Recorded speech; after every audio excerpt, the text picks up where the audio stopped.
I'm Walter Lamb, the Biona Wetlands Land Trust. We've been around since 1994, working to protect this ecosystem from encroachment.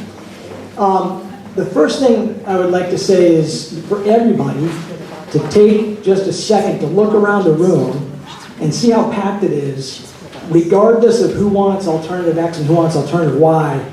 This is a great showing, and I hope that the one takeaway that everyone leaves with tonight is this is a really important ecosystem, and it's a really beloved ecosystem by the public. So I'm really thrilled just to see the turnout generally.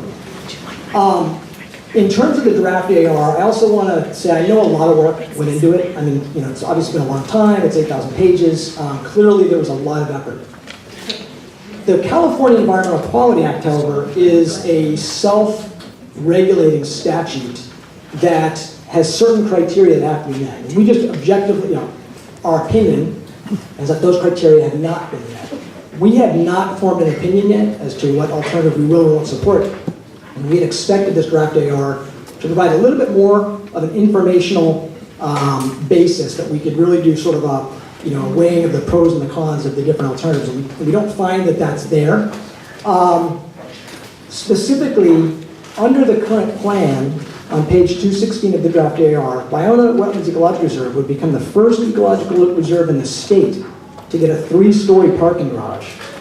And I've never in my life parked in a parking garage and taken an elevator down to the first floor to go hiking.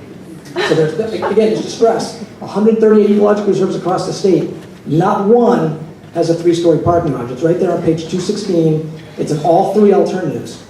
And I'm a little disappointed to not hear more of the other groups speak up about that.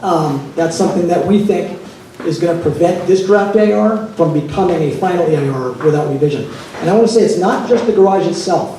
The 2+ acres of existing paved parking was always intended to be temporary. The coastal development permit was, I think, given in 1988, and it was for approximately 5 years. So it's safe to say that that's well past its expiration date. We, I think, hopefully all the environmental groups agree that this ecosystem is already too fragmented and too encroached upon.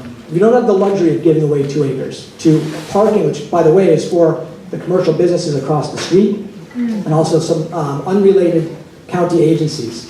So we need that land back. That's one thing I would say. I also think, again, without getting into the alternatives, because we haven't made a decision yet, it strikes us that 1, 2, and 3 is kind of like chocolate chip, and double chocolate fudge. And it's okay if you love chocolate. But what everyone needs to know is nobody's going to be eating any ice cream until this draft AR is able to withstand a challenge. And again, CEQA is a self-governing statute. I know people say, oh, there's too much litigation. If we didn't have litigation related to CEQA in this state, we would have no CEQA, like the California Environmental Quality Act. So I would ask folks to think about that also. The other thing I want to say is I'm a little concerned by this sort of American Idol approach to this, right? We have till February 5th, and thank you for the extension, to really delve into this and study. And I've been concerned by what comes across to me as sort of a commercial product launch. This isn't text, more people text 002 for alternative X or 003 for alternative Y. That's not how this works. So let's all get together, and if you're wearing a blue shirt, get together with somebody wearing, by the way, my green shirt is blank. It was a fashion choice, not a, I'm not with the bride or the groom tonight. But get together and talk through these things. There's some really interesting conversations to be had, especially for students. This is an opportunity to really delve into the science and think not about a light switch, right, off or on, but like a plane cockpit. There's a lot of different little dials on there that we need to be paying close attention to. And if we have too much polarization, we're going to miss some really important things. So again, I'm with the Land Trust. If you want to form a study group, it doesn't matter what, if you're leaning this way or that way, let's talk through it and really take advantage of the time that we have to make sure that we get this right. Because this is a really important ecosystem. And we can all take a breath and really see and try to map out the course that we're trying to take before we rush headlong, onto one bandwagon or another. And thank you. That's my comments for tonight. Thank you, sir.